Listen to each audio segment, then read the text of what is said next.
Yes, but I guess it depends what like circumstances you are asking for, or like anything, or Just anything. just anything. Well, the first really like prominent time that I've ever been discriminated against was in high school. I was at lunch and I was sitting in the cafeteria next to my friends, and these two girls walk up, and one of them just looks at me, and she looks at her friend, and she's like, "You sit there. I don't want to sit next to Ching Chong." And I was sitting there. I like heard it. It was kind of like in the background, but my friends were all looking at me, and I was like what? And then it registered finally, and I just remember like after that, I went back to class, and I was like crying, and like it was just very like it was just so outward, like so strong, like, and I was very surprised that people would actually like say that to me. And yeah, that was actually in 9th grade, so it was kind of a long time ago. And then the other one that impacted me a lot, actually, I found out recently that this guy that I used to talk to in high school, he didn't want to date me because I was Asian. And which, you know, like, I guess people have preferences or whatever, but we were friends.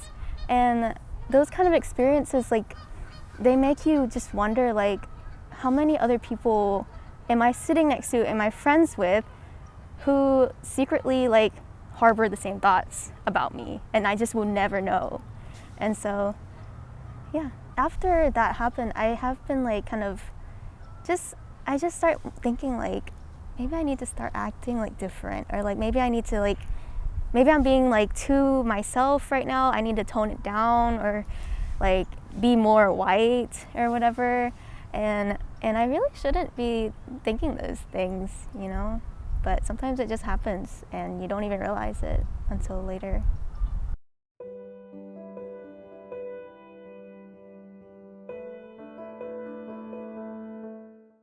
With tennis, I never really had that much of a problem because it's very kind of individual. Like, so most of the time when people underestimated you, it's like McGill, the other schools that were really good, and they're like, "Wow, you suck," and I'm like, "Okay, I know."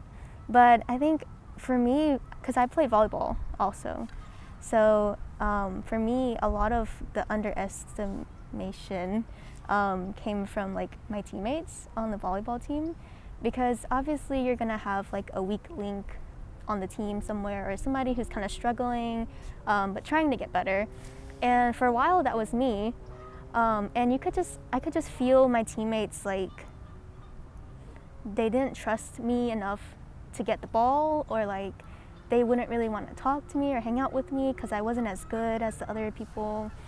And then the coaches, like, they obviously want to win too, so I would just sit the bench a lot.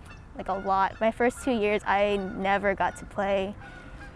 And but after that I started like training a lot, and then I know the bugs are really bad, right? They really are. But yeah, I started training a lot, and then after that they were a lot nicer to me, which is nice. Do you think that had anything to do at all with your race, or you think it was just based on your skill? I think it was skill, but then sometimes I realized that in high school there were some other white girls who they're kind of the same skill level as me, but they were still, people still talked to them a lot. Like, maybe they didn't get to play, or they still sat the bench, but the other girls would talk to them a lot more than me. And I guess I never really correlated that with my race, but now you just made me realize something. But yeah.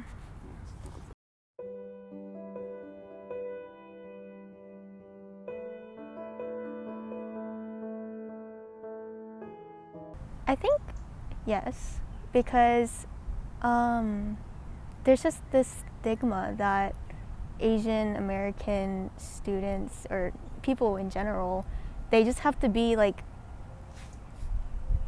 above the average. And so a lot of times in school I would like make the same grade as other people in my class, and like my friends and stuff would be like, you're like, why didn't you make 100? Like, you're Asian, like you should be making like perfect grades. And I didn't know how to feel back then, because it wasn't like a super mean comment, like it wasn't like, wow, you're dumb, but like it just kind of felt, they made me feel like I wasn't, like, everything that I was doing was not because of like just me and my hard work. It was like, it's because you're Asian, and so I definitely feel that way. Like I feel like I have to work harder and just to keep up with the stereotypes that people like think of me. So. And how does that make you feel that people expect you to not only be above average, but also just a testament to your race rather than you as a person when you do succeed? Oh, it makes me feel terrible. Like, because then it just diminishes all of my successes as a person, like all of my hard work, like studying time. I mean, they just think that I don't know, I guess they just think that I don't try and I just can go to school, but like it takes a lot of time to study and still keep up like good mental health, good relationships, and for them to just like diminish that to just being Asian, it's like, wow, like that kind of hurts. I don't know. I used to think like, oh, it's fine, like people have it worse, like this, like our stereotype, it's fine, I'll just let it go. But like sometimes it just takes a lot of like self-reflection before you realize like it really impacts a person's identity and like how they perceive themselves. Because I don't know, now I'm just like, oh, like that's why I am the way that I am now, like is because of, never mind, we can move on. No, you're good. Yeah, because I think that already with being a minority and feeling like you have to be twice as good as it is compared to your white peers, and then I just can't imagine feeling like you're already, and then even then you're overestimating what you can do, and just expected to be like above average. So that just sounds like a lot of mental. Because then whenever you fail to do so, they treat it like it's 10 times worse than if it was a white person who failed to do whatever it is. Like if I made a C, I mean C is average, but it would be like the end of the world. Like what are you doing? You're gonna fail life. And it's like, well, half of these people out here are not even passing college. And so, I mean, it just, and then you start to feel just heavy. Like you're not, I just felt like, I don't know if I should, I just felt like crap. Like I just couldn't, I don't know, my self-esteem was really low during those couple of years, but yeah. I was just going to ask you, and like, what kind of effect did that have on your mental health? Because I know you mentioned that at first, how that can have an effect. So just, if you could further elaborate, like, how that made you feel, like, over the years. So, I guess it didn't really hit until I started college. So my major is biomedical science, and the reason was because I wanted to be pre-med. I wanted to go to medical school. And for the longest time, I thought that's what I wanted to do because I like helping people. I find medicine like very interesting. But then over the past couple of years, I realized that I wasn't really doing it for myself. Like I was doing it for my parents, who obviously they were always talking about how they wanted a doctor in the family, and then my peers, who they just were always like, oh, Trinh, you're like so smart, like you're gonna be a doctor, you're gonna save lives and all this stuff. And so I felt like I had to keep going, because if not, I would let people down. And I didn't want to do that. Like that was the last thing I wanted to do. And so over the years, I just started to feel very lost. Like I I just couldn't remember why I was doing it in the first place, because after a while you're just kind of like, I gotta stop pleasing other people and see what I actually want to do. And so once I realized that, I was fine. But before that, I was just so stressed out all the time over school and not letting myself take a break, not letting myself do things that I actually enjoy doing. I just let it consume my life pretty much. And that really, obviously, that really affects your mental health. And I just wasn't taking care of myself also. And I'm sorry you had to go through that. And I was gonna say, speaking of, struggle, like those struggles you have with mental health and like wanting to please everyone and not really doing it for you, did you feel comfortable at all at any point in time to be able to talk about that with your family members, like your parents or any peers or just anybody? Definitely not my parents, which I think it's really bad whenever you're not able to talk to your parents, because you spend a lot of time with them. And I just think, I think this is one of your questions, but in the Asian culture, I think that mental health is really just underrated. Like, they don't really think of it as an issue. They think of it more like, oh, like, you're fine, you're just sad, like, you get over it, like, it's just, you're just sad, it's okay. But they don't think of it as an ongoing like mental health issue. They just think of it as just, I don't know what I'm trying to say. I just know for me, like, anytime I would talk to my mom about, I would try to tell her like, oh, I'm not feeling too happy today, or like, I'm kind of struggling with this. She would just be like, well, you just gotta do it. Like, you just gotta do it. Like, it doesn't, I don't care if you're sad, like, I don't care if, your mental health. I mean, obviously they care, but they just don't see it as an issue. And neither do my grandparents, which I think that's just how it is in our culture. Like, they don't talk to each other either. Like, they don't really communicate when they're having a bad day, or they just kind of go through the motion and just try to make money to take care of us, which I appreciate. But I'm trying to think. And my sister is really understanding. She actually wants to become like a psychiatrist one day. But that was the other thing. My mom doesn't approve of her becoming a psychiatrist, because she has this really bad, my mom has this idea that psychiatrists only work with like these crazy people, like, she doesn't realize that normal people like us can have mental issues. And, I don't know. Yeah, because I mean, technically a psychiatrist is that is a doctor. Mm-hmm. But I guess, like you said, maybe with the culture, mental health, Asian culture and mental health kind of not really mixing that well, or being so prevalent, that might be why, like you said, she's probably thinking of like more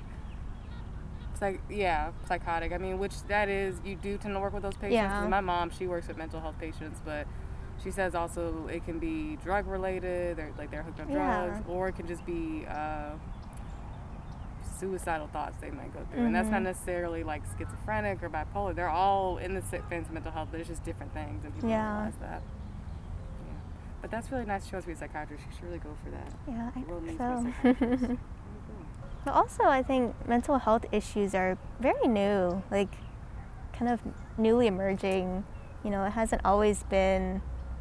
I mean, on Twitter now, I see all of these posts about how to like handle your mental health, how to like de-stress and all this stuff, and people are putting a lot more emphasis on taking care of yourself now, which is really nice. I like it.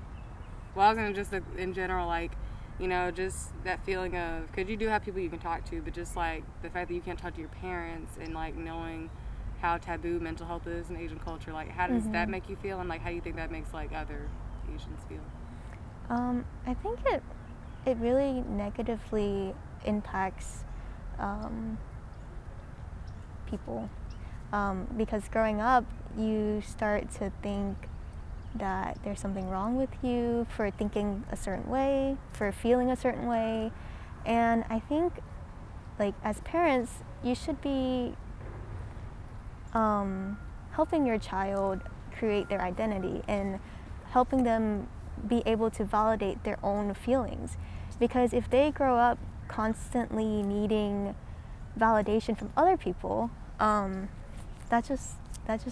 they will never become their own person.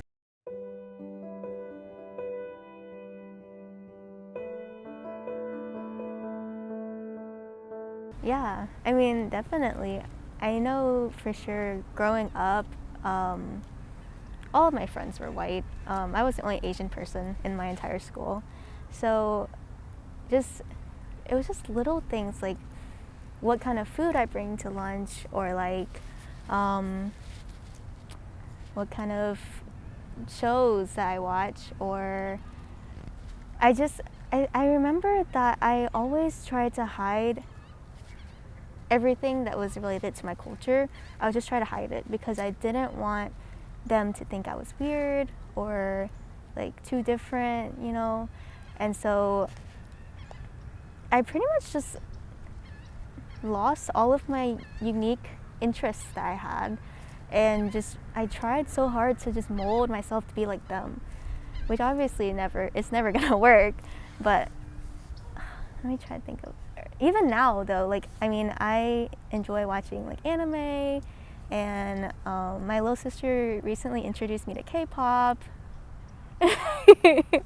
And let's see, what else? Oh, and like playing video games and stuff, which I play a lot now. But I still feel like if I told a lot of my friends this, like they would think like that I was weird, or like they would think. So there's two different reactions that I always am afraid I will get, and I think one of them is that they would think I'm weird, I think, and that they would just think that Asian culture is weird, and they would just judge me based on that. And the other one is that they think Asian culture is really cool, but they don't include me as part of the coolness because I grew up in America. And so then they will think that I'm just like trying really hard to be like a really like cultured Asian person who watches anime and stuff, when really I just like watching it. And that relates back to my sister who introduced me to K-pop. She also struggles with the same thing, because a lot of people at her high school are really into like Asian culture right now, specifically like Japanese culture with anime and manga and stuff, and then with Korean culture with K-pop and with Korean dramas and all of that. And she never really was interested in it until recently. And she would just always tell me stories about how the people in her class, her friends, would make fun of her for not being interested in these things, telling her that she's so whitewashed, like you're uncultured, wow, you don't watch anime, like what's wrong with you, you're Asian, you know? And those kind of things just kind of struck me as very strange, because when I was in high school, I mean, it was opposite. I mean, if you watched anime, you were weird. Or like if you were too into K-pop, you know, they would label you as like you're different, you're weird. But all of a sudden now, with this like sudden rise in like Asian cultural interests, now they're judging us if we don't reciprocate the same feelings about those topics. So it's very interesting how things change over the years. I definitely think, when we were in high school, it was different because, like, I feel like K-pop really just was not that big back then. Like, it wasn't. At least for me, I just remember, like, I had friends that knew about it, so they introduced me to it, but, like, I don't remember hearing a lot of people. Like, now, it's like, for example, with BTS, I'll tell people I like them, and there's some people that are like, oh, okay, that's pretty basic, or they just don't know who they are. So it's kind of like in the middle. Yeah. And I'm quick to tell people, I'm like, look now, first of all, 2 things. I was in the K-pop way before they became big, and 2, I also like that group in particular before they were big. Yeah. So I mean, it's kind of like annoying to like have to like just be like, oh well, I like it, but you're gonna see my basic because of it. So that's one thing. And I really don't even keep up with like the new K-pop artists. It's mostly like the old ones that I still listen to, and like I'll listen to that. And like there's just a couple like the older groups I'll still like their new music I listen to, but like all the new ones I'm like, y'all are okay. But yeah, I think it's just I think that's also what you're describing and what we're kind of thinking of it. I guess it goes back to like cultural appropriation, where it's like as soon as this stuff gets big, now everybody wants to embrace it. Yeah. But when it wasn't that big, you're looked at as weird if you like it or something. So just like with rap music, I guess with rap music, I mean it's always popular, definitely. but like people always assume because you're black, it's like, oh, you must like it. And then so when they're like, oh, they'll say like a rapper or something, I'm like, I don't know what you're talking about. They're like, really? Really? Shouldn't you know that? I'm like, no, I don't have to. No, actually. I shouldn't. Like, what are you talking about? Yeah. Or like little things like, or like food. They'll be like, most people freak out when I'm like, I don't like chicken wings. They're like, you don't like chicken wings? But you're black? And I'm like, no, I don't actually. I don't. Chicken wings are just too messy. Yeah, they really are. Like I like chicken, but I'd rather have it in like little nuggets or like maybe a drumstick. That's about the only one. But like or wings, the boneless. Do you like boneless wings? Boneless, yeah. But not like not wings. Like that reminds me of like one time in high school, they're like, oh, I love yum yum sauce and stuff, and I was like, what's yum yum sauce? Oh. And you know what I'm talking about, like the sauce you put on the hibachi and stuff. And they're like, you're Asian and you don't know what yum yum sauce is? And I'm like, so finally I look it up, and it's just some concoction that white people make to drench their rice in, so that it doesn't even taste like rice anymore. I mean, it tastes good. I mean, I like it now, but back then it's just like, why are you guys made this up? Like, this is not something that Chinese people even made. Like, you know? It's almost like they're trying to like tell you kind of what you're supposed to know your culture, but even then, it's not a part of your actual culture. Yeah, exactly. Just like I was watching a documentary once, and they said a lot of like the Chinese food or restaurant stuff, like all that stuff is like, or most of it that we have here, it's not actually Chinese. Yeah, culture. It's not authentic. Like the fortune cookie, for example, I was like, oh, that's not real. And I asked my friend because she's Chinese and like her family actually owns a Chinese restaurant. I was like, wait, so is that not real for real? She's like, no, that's not a thing we came up with. That's a y'all thing. I was like, actually, I didn't know that. Yeah, fortune cookies that's not a Chinese cultural thing. Wow. That's like an Americanized thing. That makes a lot of sense now. Yeah, because sometimes I'll read and I'm like, but it makes sense now, so. But even with Hispanic or with Mexican food, because my friend told me that that authentic Mexican food never includes like hard shell tacos and stuff, and I was like, I had no idea. Like, that's crazy. I learned that too. I was heartbroken. I was like, dang. But actually, I love hard shell tacos. Yeah. They're like, yeah, that's not a Hispanic thing. I was like, what? Yeah. That's crazy. It just blows my mind like how much stuff like we think is like, I guess like the actual culture versus it's not. Yeah. Like it's just amazing. That's why I feel like it's important to kind of like, I mean, don't purposely surround. I'm not saying like purposely surround yourself with like minority friends just so you can do that, but like there is like at least to be knowledgeable about Yeah, definitely, and that's really important like today because. Never mind. We can continue.